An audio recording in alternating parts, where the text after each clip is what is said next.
નમસ્કાર મિત્રો, વિડીયોમાં તમારું સ્વાગત છે। જી હા મિત્રો, અત્યારે હાલના મોટા અને મહત્વના સમાચાર સામે આવી રહ્યા છે। તો મિત્રો, સમાચારમાં વાત કરીએ તો હાલોલમાં લોહી લુહાણ ખેલ ખેલાયો। પંચમહાલ જિલ્લાના હાલોલ ટાઉનમાં આવેલા યમુનાજી નગર વિસ્તારમાંથી એક ચોંકાવનારી અને કાળજુ કંપાવી દે તેવી ઘટના સામે આવી છે। અહીં એક પતિએ વહેમ અને આડા સંબંધોની આશંકા રાખીને પોતાની જ પત્નીને મોતને ઘાટ ઉતારી દીધી છે।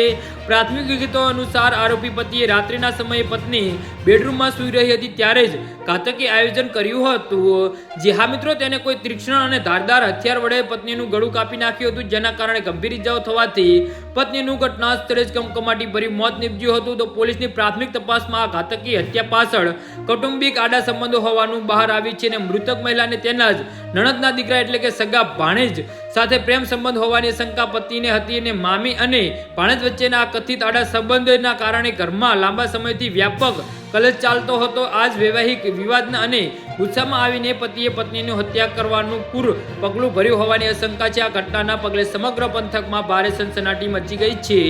જી હા મિત્રો, તો આના વિશે તમારું શું કહેવું છે તો નીચે અમારી કમેન્ટ બોક્સમાં જરૂરથી જણાવજો અને અમારી યુટ્યુબ ચેનલને સબસ્ક્રાઇબ કરવાની ભૂલતા નહીં। ધન્યવાદ।